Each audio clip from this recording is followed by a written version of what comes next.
Bismillahirrahmanirrahim. Assalamualaikum warahmatullahi wabarakatuh.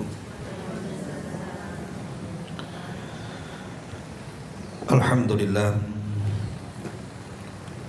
Alhamdulillahilladzi anzala al-furqana ala abdihi liyakuna lil alamina nadhira. Asyhadu an la ilaha illallah wahdahu rabbi la syarika lah. Wa asyhadu anna Muhammadan abduhu wa rasuluhu alladzi la nabiyya ba'da, amma ba'du. Kita lanjutkan kembali kajian tafsir singkat dari surah Al-Baqarah, dan kita masuk pada ayat 185. A'udzu billahi minasyaitonir rajim. Bismillahirrahmanirrahim. Syahrul Ramadhan alladzi unzila fihi al-Qur'an hudan lin-nasi wa bayyinatin minal huda wal furqan. Faman syahida minkumus syahra falyasum. Wa man kana maridan aw ala safarin fa'iddatu min ayyamin ukhra. Yuridullahu bikumul yusra wa la yuridu bikumul usra wa litukmilul iddata wa litukabbirullaha ala ma hadakum wa la'allakum tashkurun.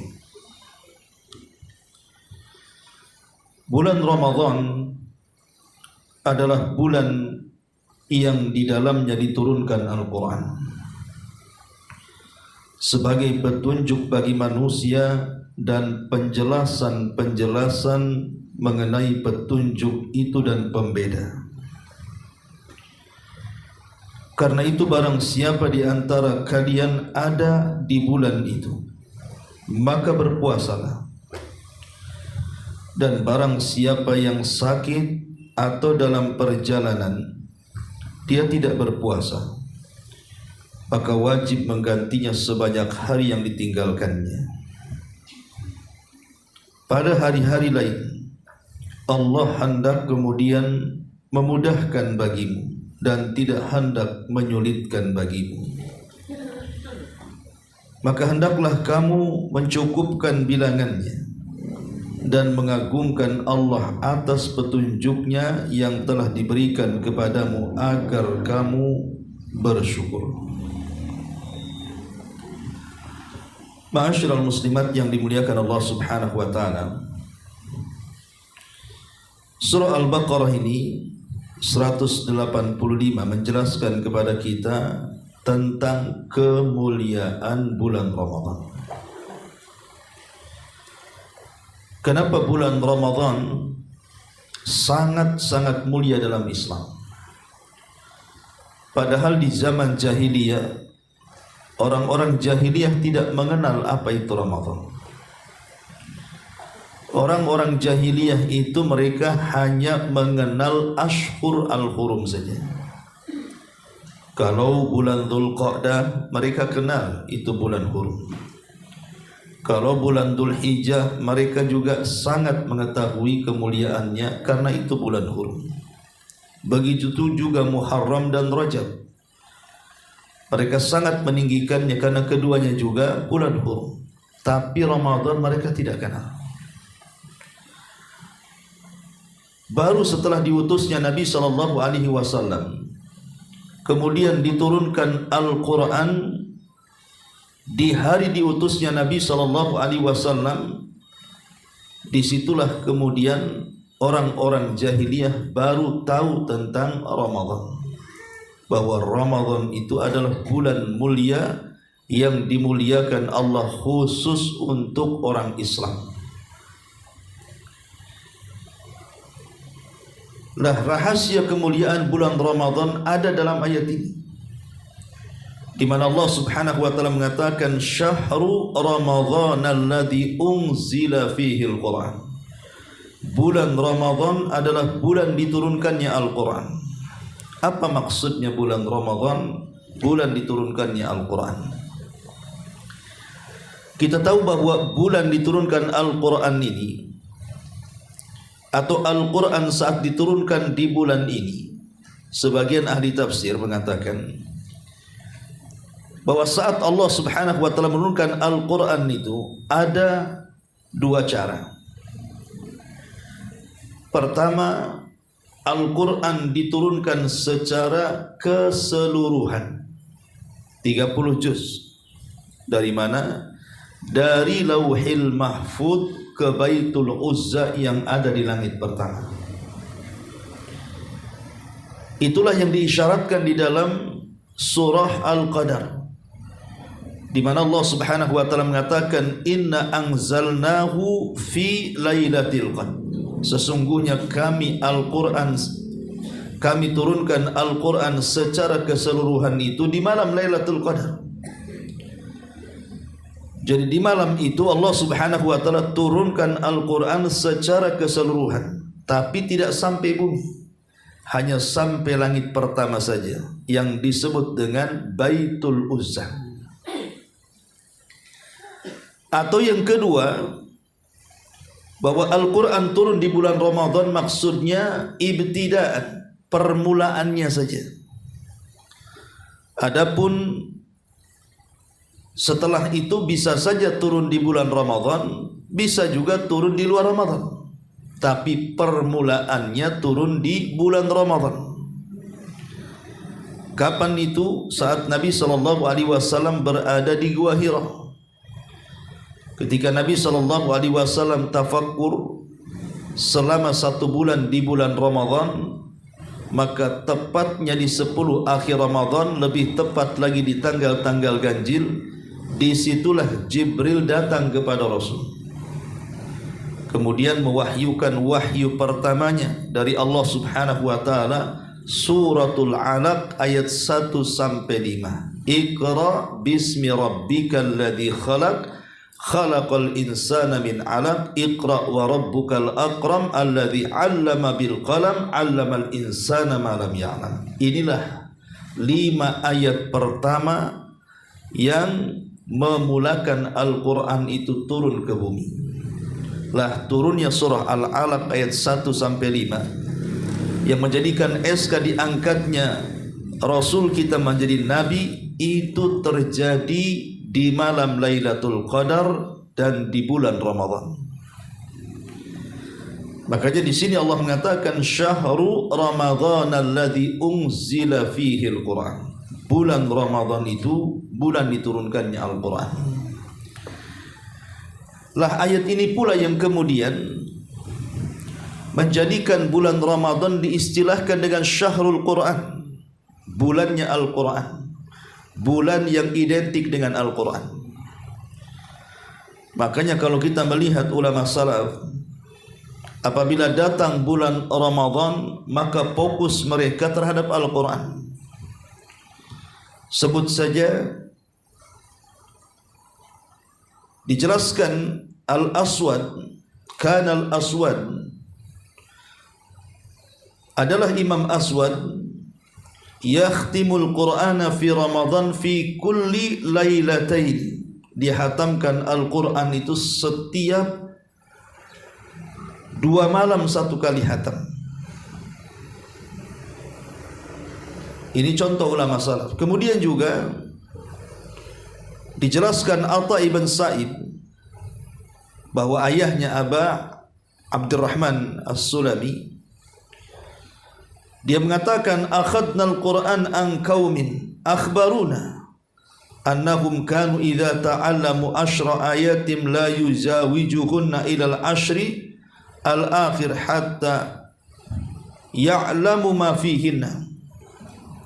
Katanya Atha ibn Sa'ib, bapaknya Abu Abdurrahman As-Sulami, dia mengatakan kami para salafun saleh apabila mengambil Al-Quran dari sebuah kaum, maka mereka akan menghabarkan kepada kami bahwa mereka apabila mengambil 10 ayat saja dari Al-Quran, mereka tidak akan melebihi sampai mereka pelajari betul ayat-ayat itu. Dan terkadang di antara kami menghabiskan selama Ramadan untuk belajar Quran. Kemudian juga dijelaskan oleh Imam A'mas bahwa sebagian para ulama di zamannya ada yang menghatamkan Al-Quran itu dalam 1 hari sekali, 2 hari sekali, ada yang 3 hari sekali. Seperti contohnya bahkan Imam Syafi'i, apabila datang bulan Ramadan maka dia berusaha untuk menghatamkan Al-Quran itu 60 khatmah, 60 kali hatam. Itu Imam Syafi'i, berarti sebulan itu bisa setiap harinya bisa 2 kali hatam, karena 60 kali hatam berarti malam sekali, siang sekali. Itu Imam Syafi'i rahimahullahu ta'ala. Dan banyak lagi para ulama salaf, mereka sangat-sangat memperhatikan tentang Quran apabila datang di bulan Ramadan. Sampai Imam Malik itu, kalau datang bulan Ramadan maka dia liburkan semua kajian, dia tutup buku-buku hadis, maka dia kemudian mengambil mushaf, padahal dia hafal Quran, tapi dia tetap membaca dari mushafnya. Itulah menunjukkan bagaimana para ulama salaf mereka memperhatikan bulan Ramadan dengan Al-Quran. Ya, karena Ramadan adalah syahrul Quran. Itulah yang menjadikan Ramadan kenapa sangat mulia di antara bulan-bulan yang lainnya, karena Quran turun di bulan itu. Dan kita tahu bahwa hikmahnya, ketika Al-Quran turun di bulan Ramadan, kemudian menjadikan mulia bulan Ramadan, bahkan menjadikan mulia malam turunnya Al-Quran di bulan Ramadan, karena Al-Quran itu memang memuliakan segalanya.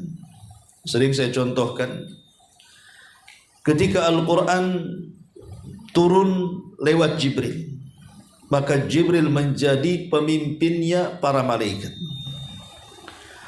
Ketika Al-Quran turun kepada Nabi SAW, maka Rasul kita Muhammad SAW menjadi pemimpin para Nabi dan Rasul. Ketika Al-Quran turun di bulan Ramadan, maka Ramadan menjadi pemimpinnya bulan-bulan. Ketika Al-Quran turun di malam Lailatul Qadar, maka malam itu menjadi malam termulia dari seluruh malam dalam setahun. Ketika Al-Quran kemudian turun di Mekah, maka Mekah menjadi tempat yang paling mulia satu dunia. Ketika Al-Quran turun di kota Madinah, maka Madinah menjadi kota kedua terbaik setelah Mekah. Ketika Al-Quran kemudian turun kepada umat Islam dan tidak diturunkan kepada umat-umat sebelum Islam, maka umat Islam menjadi umat terbaik yang difirmankan Allah, kuntum khaira ummah, kalian adalah sebaik-baik umat. Ketika Al-Quran menjadi dasar utama agama Islam, maka tidak ada agama yang lebih mulia dibandingkan Islam, karena Allah yang mengatakan inna dina indallahil Islam, sesungguhnya agama yang paling diridhai Allah Subhanahu wa taala adalah agama Islam. Dari sini kita tahu bahwa kalau Jibril menjadi mulia karena Quran, Nabi kita menjadi mulia karena Quran, kemudian Ramadan menjadi mulia karena diturunkan Al-Quran, malam Lailatul Qadar menjadi mulia karena diturunkan Quran, bahkan umat Islam menjadi mulia karena Al-Quran, begitu juga agama Islam termasuk Mekah dan Madinah. Bagaimana kalau seandainya Al-Quran itu terdapat di dada-dada kita semuanya, senantiasa kita baca, kita resapi, kita amalkan, maka Nabi SAW mengatakan, khairukum man ta'allamal Qur'ana wa 'allamahu, sebaik-baik kalian adalah orang yang belajar Al-Quran dan berusaha mengajarkan Al-Quran. Kita akan menjadi manusia dan pribadi baik dengan Al-Quran itu. Karena logikanya seperti ini. Kalau seandainya ada kertas saja, atau mungkin semacam papan kalau di zaman dulu, semacam triplek, kemudian dituliskan ayat-ayat suci Al-Quran di situ, itu saja bisa mengangkat kertas, bisa mengangkat triplek atau papan yang bertuliskan Al-Quran. Dengan sendirinya mereka akan dimuliakan. Coba saja kalau seandainya ada kertas Al-Quran yang tercecer, siapa yang berani menginjak? Coba, tidak ada yang berani menginjak. Kenapa tidak berani diinjak? Karena bukan disebabkan kertasnya, disebabkan karena di situ ada ayat-ayat suci yang dituliskan di atasnya. Coba kalau seandainya kertas itu tidak bertuliskan Al-Quran, contoh saja mungkin bertuliskan ya tulisan-tulisan biasa seperti koran, majalah, buku tulis atau yang lainnya, saya kira kalau ada orang yang menginjaknya pun tidak merasa bersalah. Kalaupun menyapunya pun biasa-biasa saja. Kalaupun seandainya dimasukkan ke dalam tong sampah sekalipun, orang tidak merasa berdosa. Ya. Coba kalau seandainya di situ kertasnya bertuliskan Al-Quran, tiba-tiba diinjak, ya, tiba-tiba diinjak, kemudian juga disapu, apalagi sampai kemudian ditaruh di tong sampah, itu kan sebuah penghinaan jadinya. Makanya kenapa kalau seandainya Al-Quran saja bisa mengangkat kertas, bisa mengangkat papan, bisa mengangkat triplek yang bertuliskan Al-Quran di situ, bagaimana pula manusia yang kalau seandainya Al-Quran itu ada pada dadanya, tentu lebih diangkat lagi. Kertas saja diangkat, apalagi manusia. Lah itulah yang kemudian di sini Allah katakan syahru Ramadhan alladzi unzila fihi al-Quran. Bulan Ramadhan, bulan diturunkannya Al-Quran. Sedikit bicara tentang Al-Quranul Karim.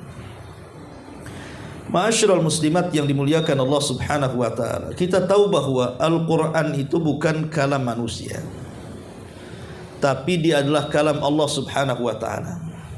Dia bukan makhluk, tapi dia adalah kalam Allah yang turun dari langit. Sehingga karena Al-Quran adalah kalam-kalam Allah, bukan kalam manusia, maka akan membawa pengaruh yang sangat dahsyat, melebihi kalam yang lainnya.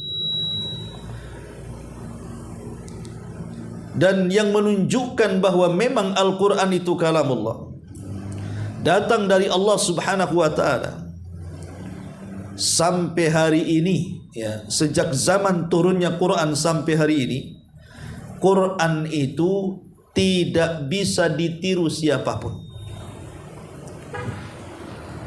Mungkin bisa Ustaz, karena tidak ada yang mencoba. Sudah banyak yang mencoba. Di zaman Nabi SAW saja sudah ada yang mencoba membuat semisal Quran, seperti yang dilakukan oleh siapa? Oleh Musailamah Al-Kadzab, si nabi palsu. Itu sudah berusaha untuk membuat semacam syair-syair yang kemudian dijadikan tandingan dengan kalimat-kalimat Al-Quran. Tapi yang namanya syair buatan manusia, sementara Quran adalah kalam Allah, maka jauh panggang dari api, tidak akan sama. Boleh jadi redaksi mirip, tetapi isi kandungan akan berbeda jauh. Seperti yang diucapkan oleh Musailamah Al-Kadzab. Dia membuat ayat al-filu wa ma adraka mal filu lahu khurtumun tawilun wa lahu zailun. Dia mengatakan al-fil wa ma adraka mal fil, katanya. Gajah, tahukah kamu gajah? Gajah adalah lahu khurtumun tawil. Dia adalah binatang yang memiliki belalai panjang dan memiliki buntut atau ekor. Ya memang gajah seperti itu. Kenapa mesti kemudian digambarkan?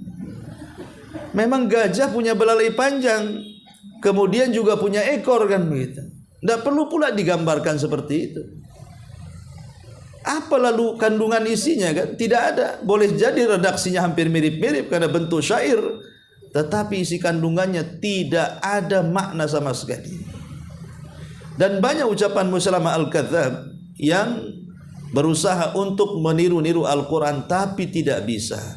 Karena Allah Subhanahu wa ta'ala yang mengatakan di dalam Al-Quran, wa in kuntum fi raibim mimma nazzalna bihi fa'tu bi suratin min mithli wad'u syuhada'akum in kuntum shadiqin.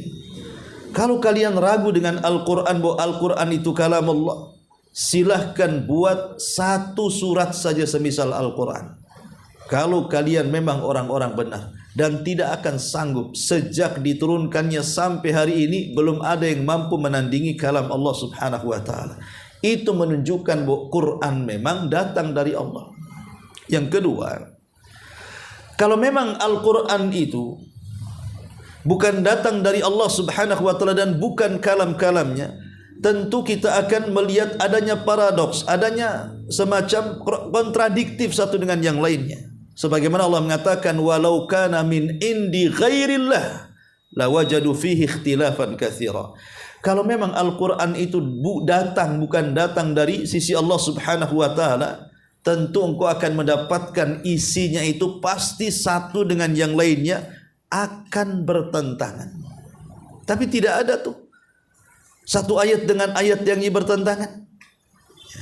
Tidak mungkin dalam satu ayat mengatakan Allah itu Esa, di ayat yang lain Allah itu 3. Mustahil. Itu bukan ayat suci. Di satu ayat Allah mengatakan Qul huwallahu ahad, Allah itu Esa umpamanya. Di sisi lain umpamanya innallaha tsalitsu tsalatsa, Allah itu adalah Tuhan yang 3. Tak mungkin Al-Quran itu yang satu mengatakan satu, yang satu mengatakan 3 dalam satu Quran. Tidak akan bertentangan. Kalau sudah seperti itu bertentangan, berarti kalau ada pertentangan bukan kalam Allah. Karena kalam Allah itu tidak akan bertentangan. Kemudian yang ketiga yang menunjukkan Al-Quran itu dia adalah kalam Allah, datang dari Allah Subhanahu wa ta'ala, maka perintah-perintahnya juga disesuaikan dengan kebiasaan dan fitrah manusia. Tidak mungkin perintah-perintah dalam Quran itu keluar daripada fitrah manusia, mustahil. Contoh umpamanya, fitrah manusia itu di mana laki-laki suka dengan perempuan. Makanya Quran menganjurkan untuk menikah. Karena tahu bahwa laki-laki suka dengan perempuan. Karena itu fitrah. Yang tidak fitrah itu kalau laki-laki suka laki-laki, LGBT itu bukan fitrah. Makanya Quran tidak memerintahkannya, justru melarangnya, bahkan menceritakan azabnya kaum Lut. Menunjukkan bahwa Quran itu turun sesuai dengan fitrah dan sesuai dengan kemampuan. Quran itu perintahnya sesuai dengan kemampuan, karena Allah itu menghendaki kemudahan, tidak dengan kesulitan. Lah, rangkuman ini semua menunjukkan bahwa memang Quran itu adalah kalam Allah sampai sekarang. Dan untuk menunjukkan kalamullah lagi, menunjukkan kalau Quran itu memiliki pengaruh yang luar biasa, baik kepada gunung, pada benda-benda mati, baik kepada pepohonan, baik kepada bangsa jin, baik kepada orang-orang kafir sekalipun, apalagi kepada orang-orang yang beriman. Itu pengaruhnya luar biasa. Makanya Allah mengatakan, "Lau anzalna hadzal Qur'ana 'ala jabalin la ra'aitahu khashi'an mutasaddian min khasyatillah." Kalau seandainya Quran ini diturunkan kepada gunung, maka engkau akan lihat gunung itu bergegar, kemudian pecah karena ketakutan kepada Allah Subhanahu wa ta'ala. Itulah pengaruh Quran kepada gunung. Kemudian juga Al-Quran juga pengaruh kepada binatang. Di zaman Rasul ada seorang sahabat namanya Usaid, ya. Belakangnya Usaid itu Usaid ibn Khudair. Usaid ibn Khudair radhiyallahu anhu, salah seorang tokoh Ansar. Satu malam dia solat malam. Kemudian dia membaca Al-Quran dalam solat malam itu dengan cara dikeraskan. Tiba-tiba kuda yang ada di sekitar itu, yang sedang ditambatkan, tiba-tiba kemudian meringki dan bergerak-gerak. Sehingga kemudian membuat Usaid ibn Hudayr ini ketakutan. Kenapa? Karena putranya Yahya itu, si Yahya, sedang tidur di dekat kuda itu. Makanya dia coba menghentikan bacaannya, maka kuda itu juga terhenti. Ketika dia melanjutkan bacaannya, dia bergerak lagi sambil meringkih. Akhirnya karena ketakutan dengan putranya Yahya, dia pun menyelesaikan solatnya. Menunjukkan bahwa binatang juga terpengaruh dengan bacaan Al-Quran. Ataupun ketika Nabi SAW pulang dari Taif, kemudian mampir di kebun kurma milik Mughirah karena tidak bisa masuk Mekah, maka di waktu fajar Nabi SAW kemudian salat fajar. Disitulah datang 7-8 rombongan jin dari Nawasib Yaman, tiba-tiba mendengar bacaan Qur'annya Nabi. Ajaibnya adalah sekali dengar mereka pun beriman. Dan sejak itulah dari 7 atau 8 jin Nawasib ini, mereka pun pulang ke kaumnya dan mendakwakan Islam. Dengan sebab mereka seluruh ataupun banyak bangsa jin, ribuan bangsa jin masuk ke dalam Islam. Lihat, Quran itu memiliki pengaruh kepada bangsa jin, ya. Lah kalau seandainya Al-Quran itu mempengaruhi benda-benda mati, kemudian mempengaruhi binatang-binatang, mempengaruhi alam-alam jin, ya seandainya Quran itu dibacakan kepada manusia, tentunya punya pengaruh. Betapa banyak di zaman Nabi SAW para pembesar Quraisy itu penasaran dengan bacaan Quran. Padahal mereka itu sangat membenci Rasul di siang hari, tapi merindukan Al-Quran di malam hari. Sampai Abu Jahal, kemudian Abi Sufyan, kemudian Umayyah, dan beberapa tokoh Quraisy itu mereka kalau malam tanpa koordinasi satu dengan yang lainnya mencari keberadaan Rasul yang sedang sholat. Kemudian mereka sembunyi sambil mendengarkan bacaan Quran yang dibaca Nabi. Dan itu setiap malam. Sehingga ada kerinduan mereka dengan bacaan itu, terpengaruh mereka. Sampai satu malam Nabi tidak datang. Akhirnya mereka kecewa, kemudian pulang. Saat pulang itulah tiba-tiba Abu Jahal menemukan Abi Sufyan juga ada di situ. Abi Sufyan menemukan Umayyah juga ada di situ. Akhirnya mereka saling menyalahkan satu dengan yang lainnya dan berakhir dengan kesepakatan untuk tidak lagi mengikuti Nabi. Tapi namanya Quran itu seperti besi berani. Besoknya Rasul hadir lagi sholat, mereka datang lagi tanpa koordinasi. Asik seperti itu saja. Sampai akhirnya kemudian Abu Jahal ini berdialog dengan kawannya, kemudian bertanya soal Al-Quran yang diturunkan kepada Nabi SAW. Abu Jahal dengan jujur dia mengatakan, aku tidak pernah mendengar dari lisan Muhammad sejak kecil sampai dia dewasa seperti ini kecuali kejujuran. Akhirnya ditawarkan, kenapa kau tidak mengikuti agama dia? Maka Abu Jahal mengatakan, itu yang jadi masalahnya. Karena antara satu suku dengan suku yang lainnya itu bersaing di tengah-tengah Quraisy, termasuk sukunya Abu Jahal. Kalau tiba-tiba kemudian Bani Hashim mengatakan kami punya nabi, engkau tidak punya nabi, diletakkan di mana muka saya? Makanya saya ingkari selamanya tentang kenabian itu supaya kabilah kami dengan mereka setara, katanya. Jadi yang menghalangi Abu Jahal untuk tidak mengikuti Quran dan masuk Islam itu karena hasad dan kesombongan. Nah, itu menunjukkan bahwa Quran itu juga punya pengaruh yang luar biasa kepada orang-orang kafir. Atau lihat orang-orang barat sana. Saya sering membaca artikel, banyak orang-orang barat itu tidak pernah tahu Quran dan tidak pun bisa bahasa Arab. Tapi banyak di antara mereka ketika mendengar lantunan ayat-ayat Al-Quran tiba-tiba tergerak dan ingin masuk Islam. Hanya mendengar bacaannya saja. Sudah banyak orang-orang yang kafir di masa sekarang masuk Islam hanya gara-gara mendengar lantunan Quran. Ya, karena Quran itu memiliki ta'thir, pengaruh yang sangat kuat kepada dada manusia. Yang mengherankan adalah kalau seandainya Quran itu memiliki pengaruh yang luar biasa, kenapa kita umat Islam ada di sebagian atau sebagian saudara kita saat membaca Quran atau mendengarkan Quran itu kok tidak ada pengaruh? Malah kalau dia dengar musik malah pengaruhnya nampak. Yang tadinya kaki tidak bergerak jadi bergerak dengar musik itu kan. Yang tadinya lisan pula diam saja ngikut pula lah dia. Yang tadinya pun diam tiba-tiba sedih. Oh, rupanya sama nih musik nih dengan sejarah hidup saya kan. Ada orang yang kemudian terpengaruh loh. Saya masih kecil-kecil dulu itu, ada tetangga itu kalau tidak mendengar musik kitaro nggak bisa tidur itu. Kitaro tahu Bu ya? Oh, instrumen kitaro dari Jepang. Itu kalau nggak nyetel itu nggak tidur, nggak bisa tidur katanya. Lah ini aneh gitu. Mendengar lagu-lagu, mendengar instrumen, mendengar musik kok bisa terpengaruh? Sekali mendengar Quran asli tidak terpengaruh sama sekali. Ada apa ini? Sebagian para ulama mengatakan pertama karena tulul hijri lil Quran, kebanyakan meninggalkan Quran dan dekatnya dengan pengaruh-pengaruh musik selain daripada Quran.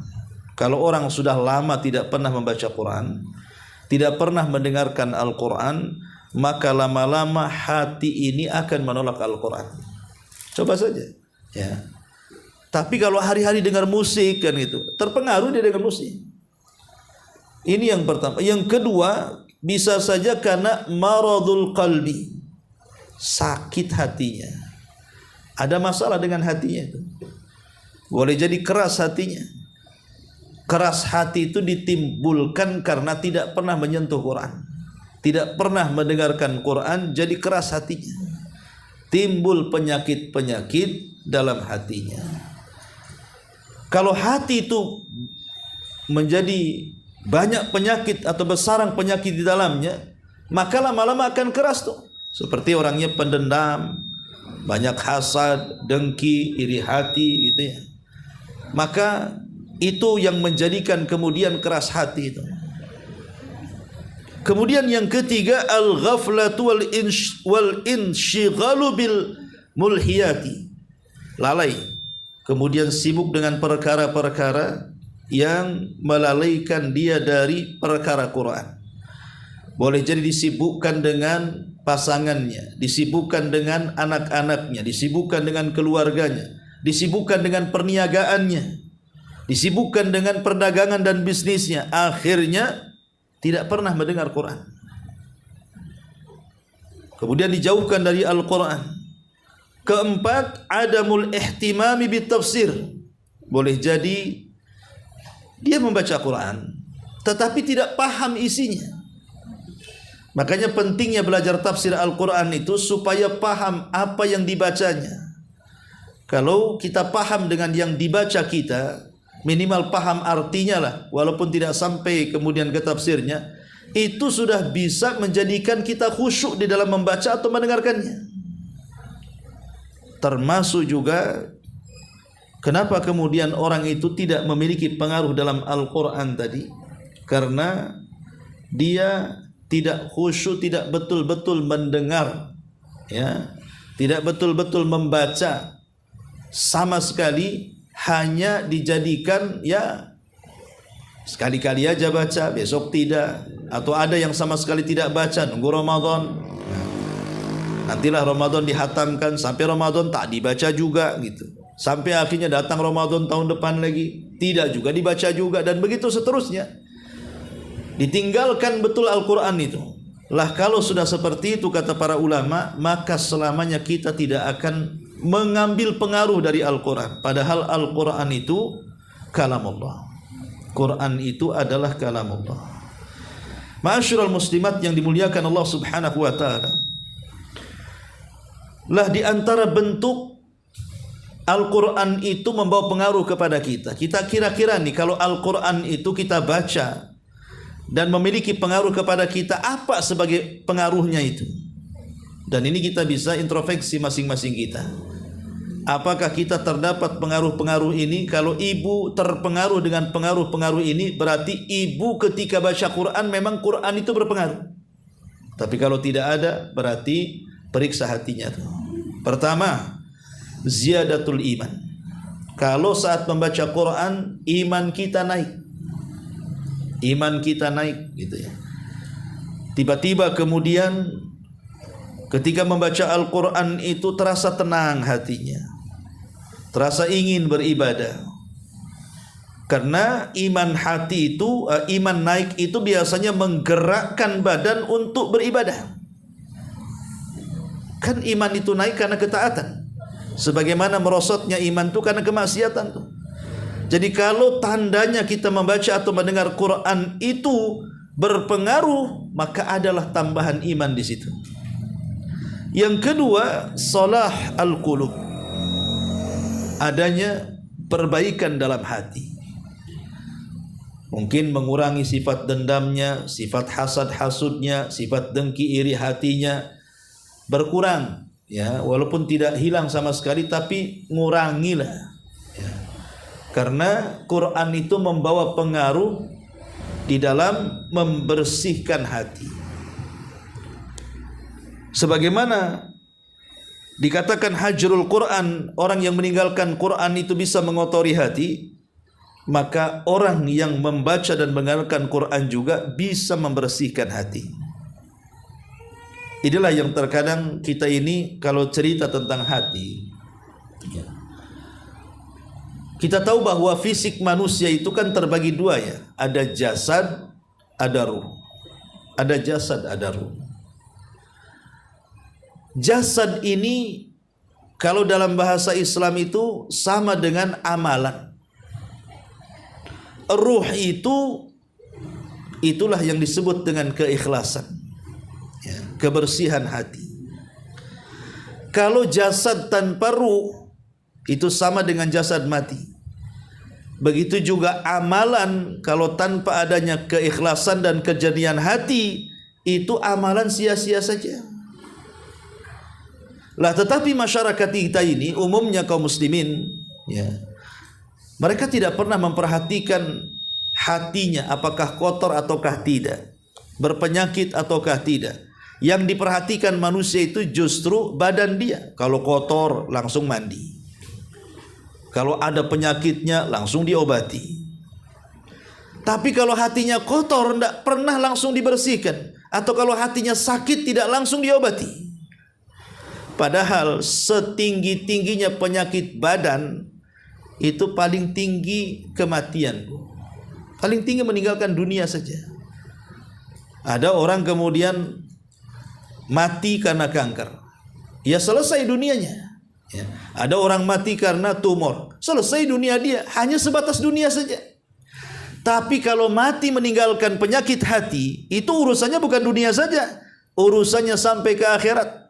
Makanya sering saya katakan, di akhirat itu Allah tidak akan tanya penyakit badan, yang Allah tanya itu penyakit hati.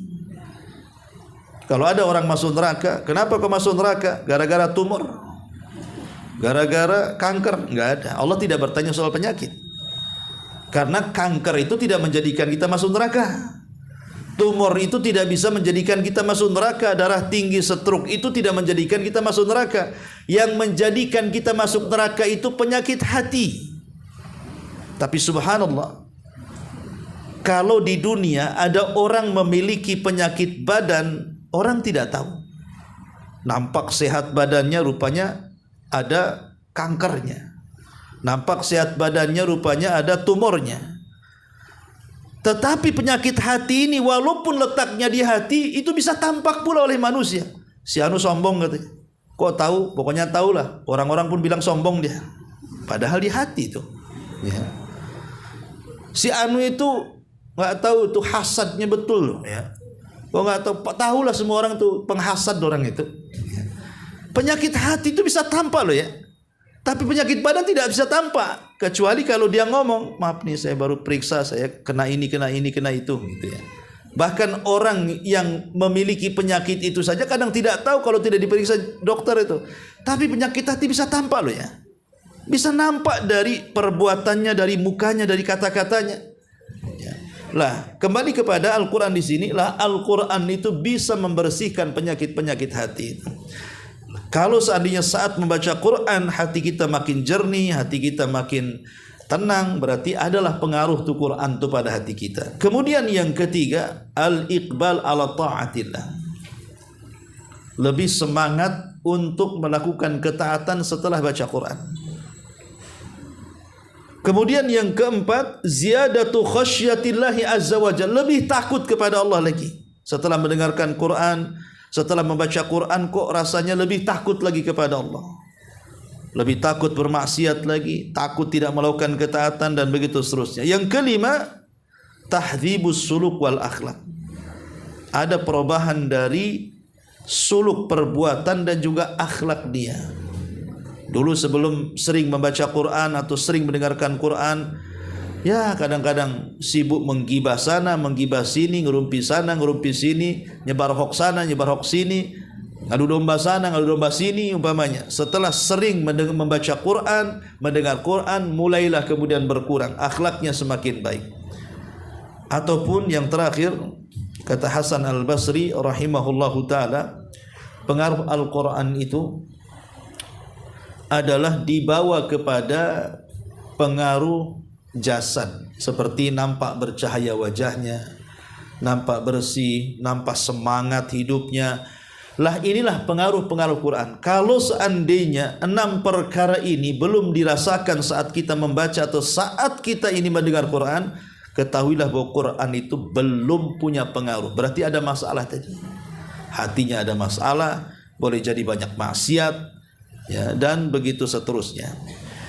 Ma'asyiral muslimat yang dimuliakan Allah Azza wa Jalla. Taib, ini sedikit tambahan tentang Al-Quran. Kembali kepada ayat, Syahru Ramadhan alladhi unzila fihi Al-Quran huda linnasi wa bayyinatin minal huda wal furqan. Bahwa Al-Quran itu diturunkan sebagai petunjuk bagi manusia, dan penjelasan-penjelasan mengenai petunjuk itu dan pembeda, maksudnya antara yang hak dengan yang batin. Jadi Al-Quran itu turun bukan hanya serta-merta turun begitu saja, tidak ada maksudnya, ada tujuannya. Apa itu? Sebagai hudan, petunjuk, dan sebagai furqan, pembeda. Karena Quranlah kita akhirnya mengenal mana yang hak, mana yang batil.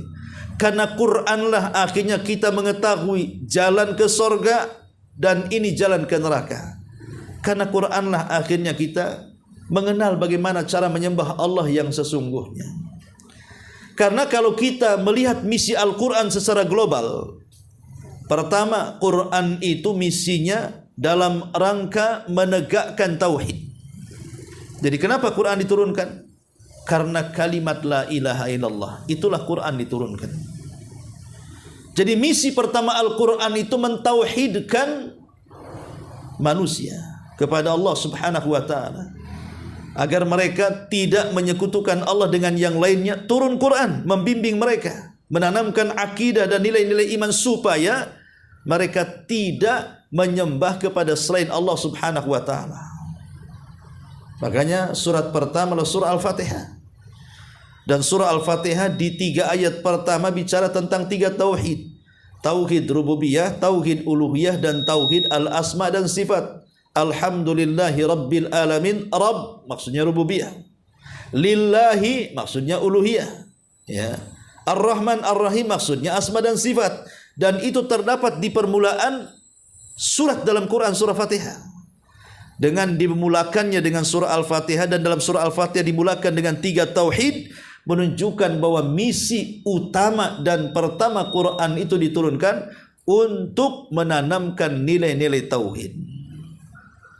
Lihat orang-orang jahiliyah, sebelum turunnya Al-Quran, agama apa yang mereka pakai? Agama berhala, kan? Menyembah Lata, Uzza, Manat, Hubal, Saif, Nailah, dan yang semacamnya.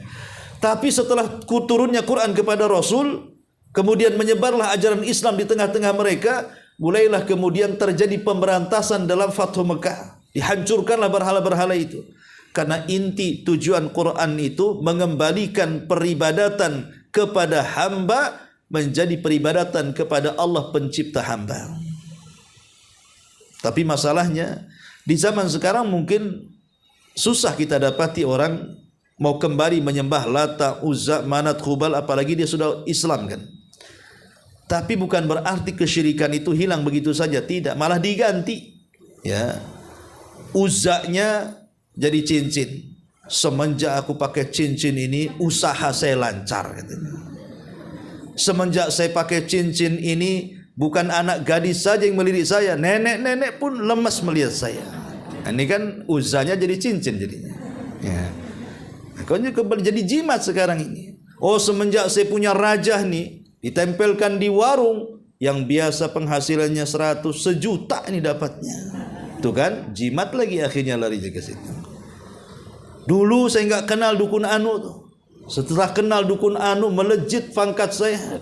Nah, ini dukun akhirnya. Lah memang Lata Uzanya sudah nggak ada. Tapi tadi ganti dengan cincin jimat, raja-raja, dukun ini dukun itu, tangkal ini tangkal itu. Lah itu sama juga gitu. Berarti dia harus kembali kepada Quran supaya memantapkan tauhidnya kembali. Kemudian yang kedua, misi Quran itu adalah mengikat persaudaraan.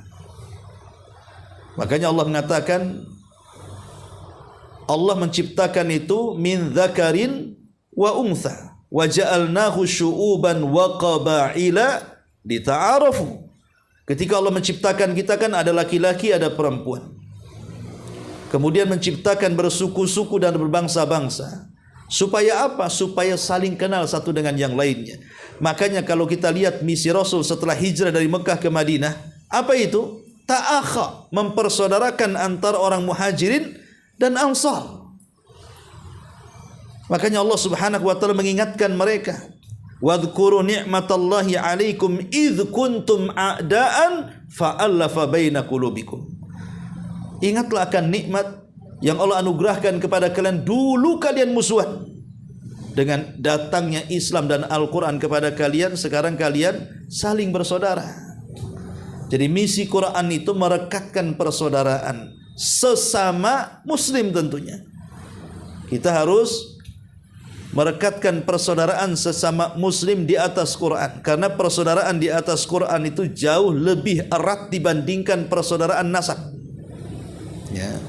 Maka ini misi Quran yang kedua. Lah misi Quran yang ketiga disebutkan oleh para ulama, selain daripada menanamkan tauhid, kemudian juga berusaha untuk membuat persaudaraan sesama kaum muslimin, lebih daripada itu menjauhkan manusia dari kecintaan kepada dunia dan mengingatkan mereka kepada akhirat. Atau dengan kata lain, misi Quran itu memberantas sikap sekuler, di mana orang itu dilupakan dengan akhirat. Datang Quran bahwa di sana ada akhirat. Karena ketika orang kemudian mengingkari tidak adanya akhirat, ini bahaya dalam kehidupannya. Lihat orang-orang jahiliyah itu, mereka tidak yakin mereka akan dibangkitkan. Padahal sebenarnya kalau logika saja ya, kalau seandainya kita ini okelah, di dunia kita yakin ada akhirat. Soal nanti setelah mati ada akhirat ataupun tidak, kan tidak ada ruginya. Tapi di dunia tanamkan bahwa ada kehidupan setelah kematian, ada balasan setelah kehidupan. Kita tanamkan itu.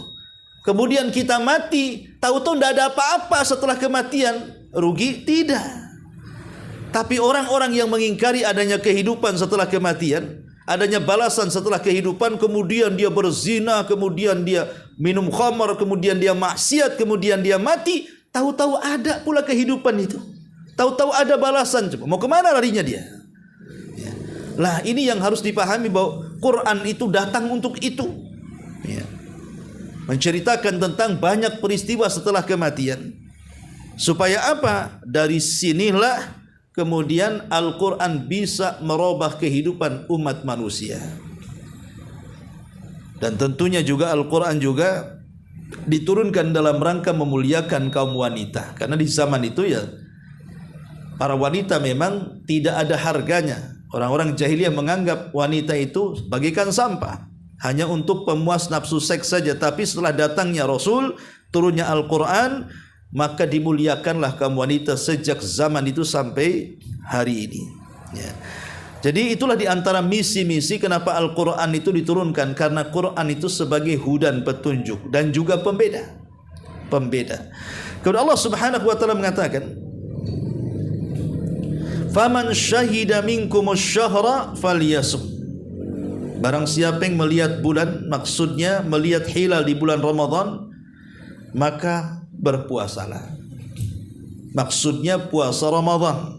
Nah, ayat ini adalah ayat yang memansuh perintah puasa sebelumnya. Karena kan sudah saya jelaskan bahwa awal diperintahkan puasa itu bagi kaum muslimin adalah puasa tanggal 10 bulan Muharram atau disebut dengan Ashura.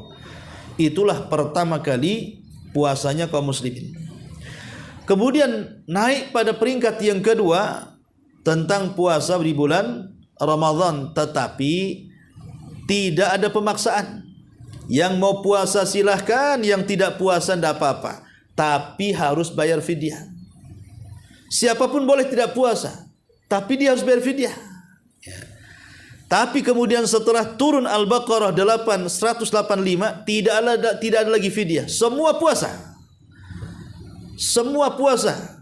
Yang sanggup puasa. Tidak ada cerita ganti fidyah. Makanya di sini Allah mengatakan faman syahidu minkum asy-syahra falyasum. Siapapun yang melihat hilal puasa tanpa terkecuali. Enggak ada lagi pilihan. Nah, sejak turun ayat ini maka semua kaum muslimin berpuasa sejak zaman turunnya ayat ini sampai hari ini. Adapun yang boleh membayar fidyah itu menurut pendapat yang kuat cuma dua. Satu, kakek-kakek, nenek-nenek yang sudah tua renta tak sanggup puasa, mau diapakan lagi? Apalagi pikun, bilang puasa tapi makan, ya kan? Bilang makan tapi puasa. Ya. Itu orang pikun, ya sudah, orang seperti ini kan tidak bisa dipaksakan puasa. Maka orang seperti ini boleh bayar fidyah. Atau orang sakit yang memang tidak diharapkan kesembuhannya. Kata dokter ini nggak akan sembuh. Pengalaman penyakit ini nggak akan sembuh, kalau dia puasa mati nanti. Akhirnya kemudian karena ada fatwa dari dokter, maka dia tidak boleh puasa, karena kalau puasa memadaratkan dia. Maka cukup bayar fidyah saja. Adapun wanita yang menyusui, wanita hamil gitu ya, atau yang sakit yang mungkin kemudian sakitnya bisa disembuhkan gitu. Atau walaupun dia sudah tua, sudah kakek ataupun nenek, tapi masih kuat puasa. Masih kuat puasa, kan ada nenek-nenek pun masih kuat puasa, yang muda pula tumbang dia. Kan ada tuh. Kalau kakek nenek masih sanggup puasa, ya puasa. Jadi itu tidak boleh bayar fidyah. Kalau mereka sampai kemudian batal di tengah jalan, maka mereka harus mengqadha puasanya. Dari sini Allah mengatakan, wa man kana maridhan aw ala safarin fa iddatu min ayyamin ukhra. Ya. Maka barang siapa yang kemudian membatalkan puasanya, mungkin dalam posisi sakit, dalam perjalanan, dia tidak sanggup puasa, maka silahkan ganti puasanya di hari-hari yang lain yang sudah ditentukan. Mulai dari Syawal sampai Sya'ban. Ini sekarang bulan Sya'ban, bulan nyaur hutang. Bagi yang punya hutang banyak, sekarang waktunya, mumpung ada waktu. Jangan sampai masuk Ramadan masih juga punya hutang. Jadi ini kesempatan emas. Berapa hari lagi ke depan mau Ramadan, ingat-ingat berapa hari hutangnya. Jangan dibawa kebiasaan kepada ngutang sama orang, ditagih hutangnya nggak ingat. Ketika hutang sama Allah nggak ingat juga. Mungkin 3 hari padahal seminggu. Lah ini harus dipahami, karena hutang kepada Allah lebih berhak dibayar dibandingkan hutang kepada manusia. Ya, kepada manusia dibayar, cuman hutang kepada Allah harus lebih dibayar lagi. Apalagi kalau hutangnya itu merupakan kewajiban, takutnya mati sebelum datang atau melunasi hutang-hutangnya. Karena Allah mengatakan yuridullahu bikumul yusra wa la yuridu bikumul usra. Ini kaidah dalam kehidupan umat Islam ini. Allah itu tidak menghendaki kesulitan bagi kita. Allah itu menghendaki kemudahan. Makanya Islam itu bukan agama sulit. Islam itu bukan agama rumit. Islam itu agama mudah semudah-mudahnya, walaupun jangan dipermudah. Contoh mamanya di sini, kalau kita mamanya tidak tahan ya ketika safar, karena safar zaman dulu itu beda dengan safar zaman sekarang. Safar zaman dulu kan lewat padang pasir, cuaca ekstrim, panas terik matahari yang luar biasa gitu. sehingga mereka tidak tahan untuk berpuasa dan akan memadaratkan mereka. Maka Islam memudahkan, boleh kau bayar, boleh kau batalkan, nanti kau bayar. Ya. Atau orang sakit juga sama. Nah, ini kan kemudahan dalam Islam gitu ya. Bahwa Islam itu tidak pernah mengajarkan kesulitan. Sebab kalau seandainya Islam mengajarkan kesulitan, pasti orang mungkin udah banyak kesulitan dalam Islam. Contoh mamanya orang menguburkan jenazah. Orang Jawa mati di Batam. Kalau setiap orang mati dikuburkan di tempat kelahirannya, itu kan mempersulit, Bu. Gimana kalau tidak punya ongkos untuk pesawatnya? Apa kita gendong dari sini ke Jawa kan gitu? Enggak. Islam ini agama mudah. Kuburkan di tempat dia mati. Contoh Nabi. Nabi itu orang mana? Mekah. Matinya di mana? Madinah. Dikuburnya di Mekah? Tidak, dikuburnya di Madinah. Orang sekarang tidak, kadang-kadang saking mungkin cintanya atau apa kan, kalau bisa dikuburkan di sana di tempat kelahirannya, nggak ngaruh ya. Bukan ibrah kematian itu di mana kau dikuburkan, tapi ibrah kematian itu macam mana saat kematian. Husnul khotimah kah, su'ul khotimah kah, itu ibrah daripada kematian itu. Tapi intinya bahwa Allah menghendaki kemudahan, tidak menghendaki kesukaran, dan itu kaidah dalam Islam. Walitukmilul iddata walitukabbirullaha ala ma hadakum wa la'allakum tashkurun. Dan Allah tutup ayatnya di sini, hendaklah kalian menyempurnakan bilangan. Saat kita puasa Ramadan, sempurnakan bilangan Ramadannya.